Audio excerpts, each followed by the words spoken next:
Cette nuit-là, les salons dorés de l'Élysée semblaient presque figés dans le temps. Dehors, Paris respirait lentement sous un ciel noir d'encre, comme si la ville elle-même retenait son souffle. Les horloges venaient de franchir minuit, et dans le bureau présidentiel, seule une lampe tamisée jetait une lueur ocre sur les murs chargés d'histoire. Marine Le Pen observait les dossiers étalés devant elle. Depuis plusieurs semaines, les sondages grimpaient trop vite, trop haut. Les murmures dans les couloirs politiques s'étaient transformés en rumeurs, puis en inquiétudes, parfois même en menaces voilées. Elle le savait, quelque chose dans l'air avait changé. Alors, lorsque le téléphone rouge de son bureau vibra soudainement, un frisson glacé remonta le long de sa colonne vertébrale. Ce téléphone-là, il ne sonnait jamais sans raison. Elle approcha lentement, presque à contre-cœur, et décrocha. « Madame Le Pen, ici Joe Biden. Nous devons parler tout de suite. » La voix usée, légèrement tremblante, mais étonnamment ferme, résonna dans la pièce. Marine se figea. Le président des États-Unis, en pleine nuit, sur la ligne sécurisée. Pourquoi? Elle esquissa un sourire crispé, contrôlé, presque mécanique. Monsieur le Président, je présume que ce n'est pas un appel de courtoisie. Biden soupira longuement, comme s'il portait le poids du monde sur les épaules. Marine, la situation en Ukraine nous échappe totalement. Les Russes avancent, les Européens hésitent. Et la France doit intensifier son aide militaire. Immédiatement, elle fronça les sourcils, se leva, fit quelques pas vers la fenêtre. Les lumières de Paris scintillaient comme 1000 signaux d'alarme. La politique étrangère de la France se décide ici, à Paris, pas à Washington, répondit-elle d'une voix plus froide que la nuit dehors. Un silence pesant suivit. Pas un silence vide, non, un silence qui annonce une mauvaise nouvelle. Puis Biden reprit, plus grave, plus lent. « Marine, on connaît vos sondages. On sait que Macron vacille. Vous le sentez, je le sens. Alors écoutez-moi bien. Si vous approchez du pouvoir, vous allez devoir choisir. L'indépendance, ça se paie cher. Et parfois, très cher. » Marine serra la mâchoire. Le message n'était plus diplomatique. C'était un avertissement, un test. Peut-être même une menace. Monsieur Biden, vous ne m'appelez pas pour l'Ukraine. Vous m'appelez pour la France. Pour ma France. Pourquoi maintenant? On entendit un souffle profond, lourd comme un secret qu'on traîne depuis trop longtemps. Puis Biden lâcha, d'une voix basse, presque murmurée, parce que quelque chose se prépare, Marine, quelque chose que Paris n'a pas encore compris. Et si vous devenez présidente un jour, vous devrez en assumer les conséquences. Un frisson la traversa. Elle sentit que derrière ces mots se cachait un dossier, un événement, une vérité dont personne ne lui avait encore parlé. Elle inspira doucement. De quoi parlez-vous, Joe? Il y eut un bruit de papier, un froissement discret. Puis, demain matin, vous recevrez un document classé, hautement confidentiel. Ce qu'il contient pourrait changer l'avenir de la France, et peut-être le vôtre. La ligne grésilla, un dernier souffle. Bonne nuit, Marine. Et bonne chance, vous en aurez besoin. Puis le téléphone se coupa. Marine resta immobile, seule, face à Paris, face à l'inconnu. Et pour la première fois depuis longtemps, elle sentit une peur qu'elle n'osait jamais avouer. Le silence qui suivit résonna dans la pièce comme un coup de tonnerre muet. Pendant un instant, Marine resta immobile, la main crispée sur le combiné, comme si elle attendait que la voix de Biden revienne, qu'il dise que tout cela n'était qu'un test, qu'une erreur. Mais non, Washington s'était tu, et ce silence était plus dangereux que n'importe quelle menace formulée. Elle inspira profondément, cherchant à maîtriser le chaos qui se déchaînait en elle. Un soutien américain pour l'Élysée, en échange d'une guerre? Cela ressemblait trop aux vieux récits que son père racontait, des histoires où les grandes puissances tiraient les ficelles dans l'ombre en espérant que personne ne les voie bouger. Que voulez-vous dire exactement? Demanda-t-elle finalement, même si elle savait que la réponse risquait de ne pas lui plaire. Je veux dire que la France a besoin d'un leader fort, répondit Biden d'une voix lourde, comme s'il tentait de lui imposer sa vision du monde. Quelqu'un qui n'a pas peur d'affronter Poutine. Macron hésite. Vous pourriez agir? Marine sentit son pouls accélérer. Biden ne lui parlait plus comme à une opposante française. Il lui parlait comme à une future présidente potentielle, comme à une pièce sur un échiquier mondial. Elle ferma brièvement les yeux, entendant presque la voix de son père dans sa tête. « Méfie-toi, les Américains ne donnent jamais rien sans rien. Et si je refuse ?» lança-t-elle, le ton sec comme un claquement de glaive. À l'autre bout, le silence se transforma en menace glaciale. « Marine, la France compte beaucoup pour nous, mais nos relations peuvent changer, très vite. Selon qui dirige votre pays, elle comprit, pas besoin de mots supplémentaires. Washington venait d'agiter la carotte et le bâton dans la même phrase, un chantage diplomatique dans sa forme la plus pure. « Monsieur le Président » répondit-elle lentement, en articulant chaque syllabe comme un coup de marteau sur l'acier, « la France n'est l'esclave de personne, ni de Moscou, ni de Washington. Ce n'était plus une discussion, c'était un duel. Soyez raisonnable, Marine, ce dont nous parlons, c'est de l'avenir de l'Europe, de votre avenir aussi. » Elle sentit une colère froide monter, une colère qu'elle n'avait pas ressentie depuis des années. « Mon avenir, je le construis avec le peuple français, dit-elle sèchement, pas avec les calculs de superpuissance qui voient l'Europe comme un échiquier. » Biden émit un soupir long et pesant, un soupir d'homme qui venait de comprendre qu'il n'obtiendrait pas ce qu'il voulait. « Vous faites une erreur. L'Amérique se souvient de ses amis et de ceux qui ne le sont pas. » Marine sentit ses muscles se tendre. « Alors souvenez-vous de ceci, répondit-elle d'une voix calme, mais tranchante comme une lame. La France ne ploie devant personne. » Et elle raccrocha. Le clic final sembla résonner à travers toute la pièce. Marine resta là, debout, immobile, écoutant le silence. Mais ce silence n'était plus un silence de paix, c'était le silence avant la tempête, car quelques minutes plus tard, un léger grésillement surgit du téléphone, comme un murmure de l'ombre. Puis, presque au même instant, un SMS sécurisé apparut sur l'écran crypté de l'appareil. Un message de Washington. Pas de Biden cette fois, pas de politesse, juste une phrase froide comme la glace. « Le dossier arrive, préparez-vous ». Marine sentit un frisson lui parcourir le dos. Elle avait allumé une mèche et elle n'avait aucune idée de ce qui allait exploser. Le lendemain matin, Marine Le Pen se réveilla avec la sensation d'avoir dormi sous une chape de béton. Une certitude glaciale s'était installée dans son esprit, Washington ne bluffait jamais, et Biden encore moins. À peine avait-elle posé le pied dans son bureau que la porte s'ouvrit brusquement. François, son attaché de presse, entra, livide, une tablette à la main. « Marine, nous avons un problème, un gros problème. » Elle leva les yeux, déjà prête au pire. « Qu'est-ce qu'il se passe encore ?» François déglutit. Le Washington Post vient de publier un article. Titre « Marine Le Pen et les financements occultes d'oligarques russes ». Marine se redressa d'un coup comme frappé par un éclair. Quoi ? François fit défiler l'article en vitesse. Les mots défilaient comme une pluie d'acier. Source des services américains, transactions douteuses, interférences russes, risque pour l'OTAN. C'est sorti il y a 1 heure, expliqua-t-il, et ça circule partout. CNN, BBC, Politico, tout le monde en parle déjà. Le téléphone de Marine se mit alors à vibrer frénétiquement, puis un autre, puis un troisième. Les médias français réclamaient des interviews, les chaînes d'infos voulaient une réaction, les conseillers paniquaient, les adversaires politiques s'échauffaient dans les matinales. En l'espace d'une matinée, le narratif était scellé. Marine Le Pen, la candidate pro-russe financée par Moscou. Marine inspira profondément, un mélange de colère froide et de lucidité glaciale montant en elle. « Ils sont rapides », murmura-t-elle. Le puzzle se mettait en place. Biden ne lui avait laissé aucun espace de manœuvre. La chronologie parlait d'elle-même. Refus au article, campagne de déstabilisation. C'était un message brutal, un message américain. Mais Marine n'avait jamais été du genre à reculer. Elle se leva d'un geste sec. « François, préparez une conférence de presse cet après-midi. Marine, vous êtes sûre, dans une situation pareille, on pourrait gérer la crise autrement. Je veux dire, elle le coupa net. Non, c'est précisément maintenant qu'il faut parler, maintenant qu'il pense pouvoir m'écraser. Les projecteurs l'aveuglèrent un instant. Des dizaines de caméras se tournèrent vers elle, prêtes à capturer chaque geste, chaque respiration, chaque tremblement éventuel. Mais elle ne trembla pas. Elle s'avança vers le pupitre, droite, calme, imperturbable, comme si elle marchait vers un duel qu'elle avait déjà gagné. Les murmures cessèrent. « Mesdames et messieurs de la presse », commença-t-elle, la voix ferme, coupant l'air comme un scalpel. « Ce matin, un article du Washington Post m'accuse de lien avec des oligarques russes. » Un frisson parcourut la salle. Elle marqua une pause, puis lâcha la bombe. « Cette nuit, j'ai reçu un appel du président américain Joe Biden. Un appel qui, comment dire, révèle la véritable nature des relations entre Washington et l'Europe. » Les journalistes se penchèrent instantanément vers leur micro, comme des fauves sentant le sang. Marine continua, implacable. « Le président Biden m'a demandé d'engager la France plus profondément dans le conflit ukrainien. En échange, l'Amérique pourrait se montrer favorable à ma candidature. » Un choc parcourut la salle. On entendit même un « Oh mon Dieu » étouffé du côté de la BBC. « J'ai refusé », déclara Marine, sans ciller. Et ce matin, quelle coïncidence admirable, des fuites apparaissent dans la presse américaine. Elle posa ses mains sur le pupitre. « Mesdames et messieurs, nous assistons à une ingérence directe ouverte assumée des États-Unis dans la politique française. Ni plus ni moins. » La salle explosa. Les journalistes hurlaient des questions, levèrent leurs micros comme des lances. Certains se levaient, d'autres filmaient frénétiquement. Des mots volaient dans tous les sens. Preuve, Biden a dit quoi? Vous accusez les États-Unis? Est-ce un acte de guerre diplomatique? Marine ne répondit pas encore. Elle les regarda tous, les yeux durs, le visage impassible, parce qu'elle savait une chose. Ce n'était plus une affaire franco-américaine, c'était un bras de fer mondial, et elle voulait que tout le monde le voie, mais ce qu'elle ignorait encore, c'est que Washington n'en resterait pas là, et que dans l'heure qui suivait, un événement bien plus grave allait éclater, un événement capable de faire basculer toute la France. « Madame Le Pen !» cria un journaliste de France 24, la voix brisant le tumulte. « Avez-vous des preuves de cet appel ?» Marine ne répondit pas tout de suite. Elle glissa la main dans la poche intérieure de sa veste, un geste calculé, maîtrisé, théâtral, puis en sortit son téléphone.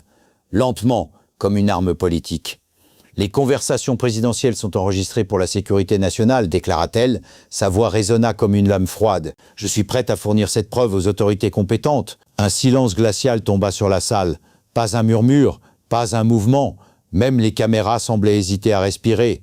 Mais plus important encore, reprit Marine, est-ce que cet appel révèle sur la souveraineté européenne? Washington ne voit pas la France comme un allié, mais comme un vassal. Les mots frappèrent comme des boulets de canon, l'Europe en état de choc. En quelques minutes, partout sur le continent, les chaînes d'infos basculaient en édition spéciale. À Berlin, la chancelière convoqua une réunion d'urgence avec son cabinet de sécurité. À Rome, le Premier ministre fit verrouiller toutes les communications diplomatiques.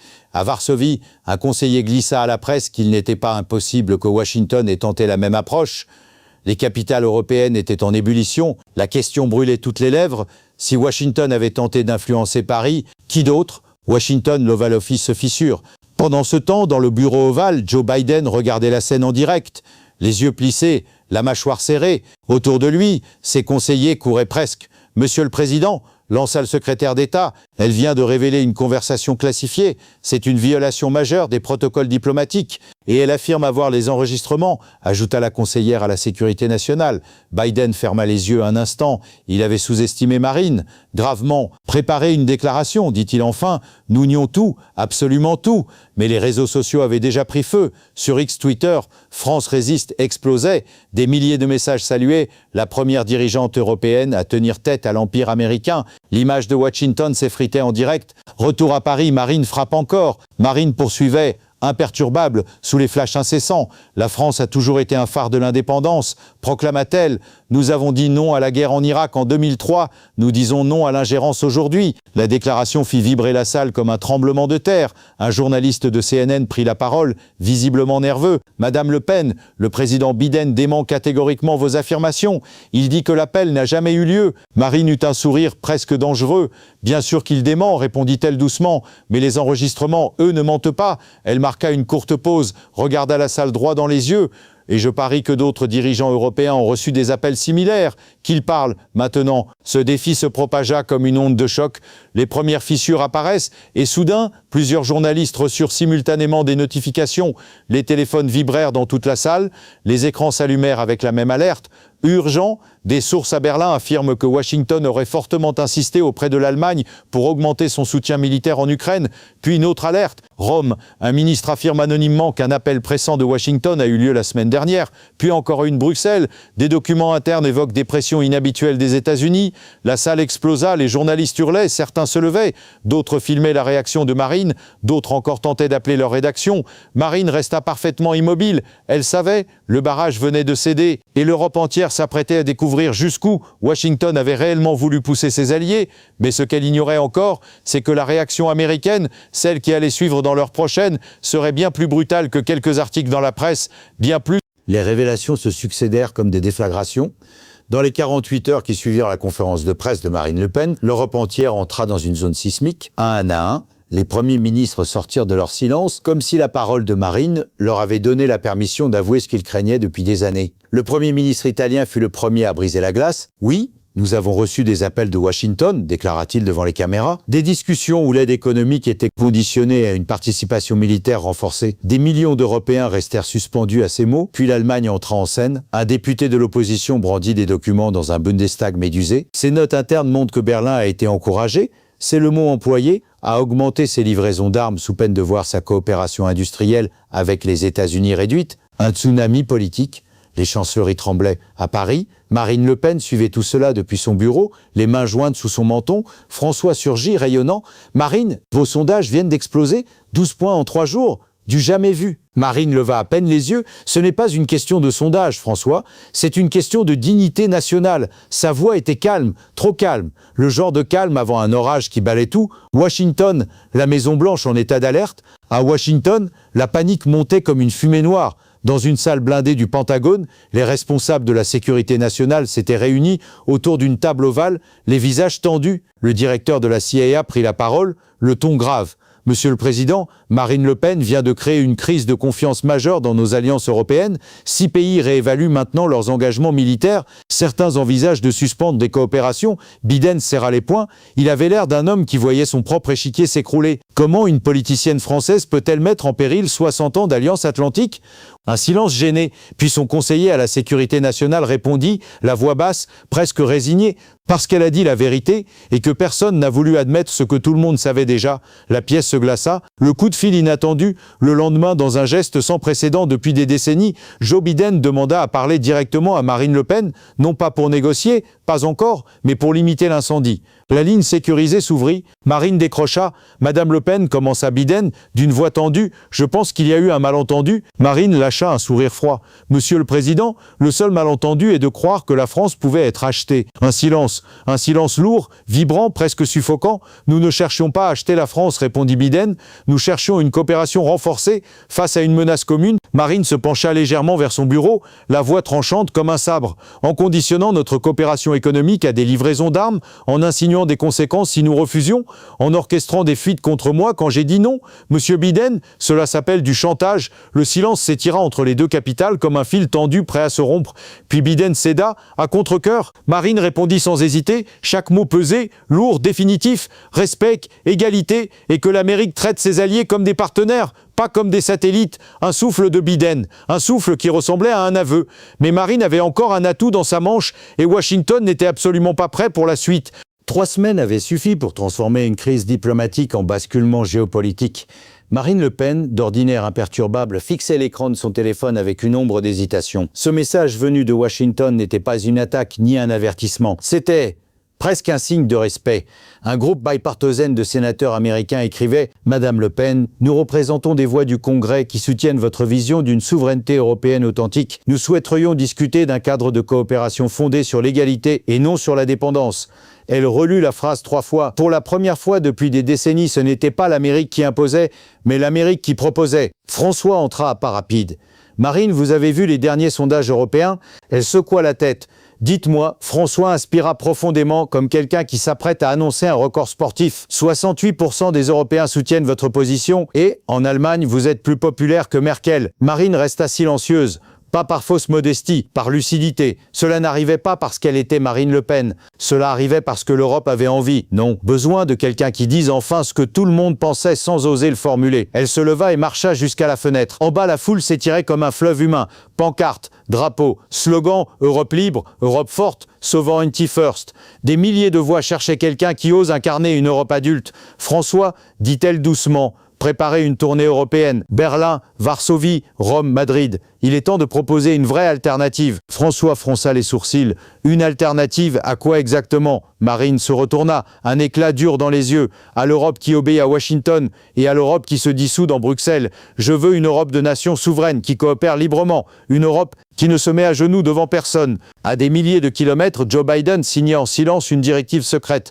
Elle modifiait profondément les protocoles de communication avec les alliés européens. Plus d'appels nocturnes pour orienter les décisions, plus de menaces déguisées en conseil, plus de partenariats conditionnels. Marine Le Pen n'avait pas seulement gagné un duel diplomatique, elle avait forcé la première puissance mondiale à revoir sa manière de parler au monde. Un bouleversement discret, mais un bouleversement réel. Bruxelles, le discours qui réécrivit les manuels scolaires. Une semaine plus tard, elle se retrouva devant les dirigeants de 27 pays, dans la salle la plus solennelle de Bruxelles. Elle ne lut pas son discours, elle improvisa avec une calme assurance qui faisait frissonner même ses opposants. Mesdames et messieurs, l'Europe n'est pas le jouet de l'Est, elle n'est pas le vassal de l'Ouest, elle n'est ni client ni satellite. L'Europe est l'Europe, et désormais, l'Europe décidera pour l'Europe. Un silence lourd suivit, puis une ovation. 7 minutes, certains dirent 8, d'autres affirmèrent avoir vu des diplomates pleurer. Quoi qu'il en soit, tout le monde comprit que quelque chose venait de basculer. Le dernier appel, le soir même, alors que minuit approchait, le téléphone sécurisé sonna. La voix de Biden était différente, moins politique, plus humaine. Vous avez marqué un point. L'Amérique est prête à revoir sa relation avec l'Europe. Marine répondit, posée, presque douce. Monsieur le Président, c'est tout ce que nous demandions. Elle raccrocha. Pour la première fois depuis longtemps, elle sentit qu'elle n'avait pas seulement défendu la France, elle avait déplacé l'équilibre d'un continent. Parfois, la vraie diplomatie ne consiste pas à plier, mais à tenir juste assez longtemps pour que l'autre change.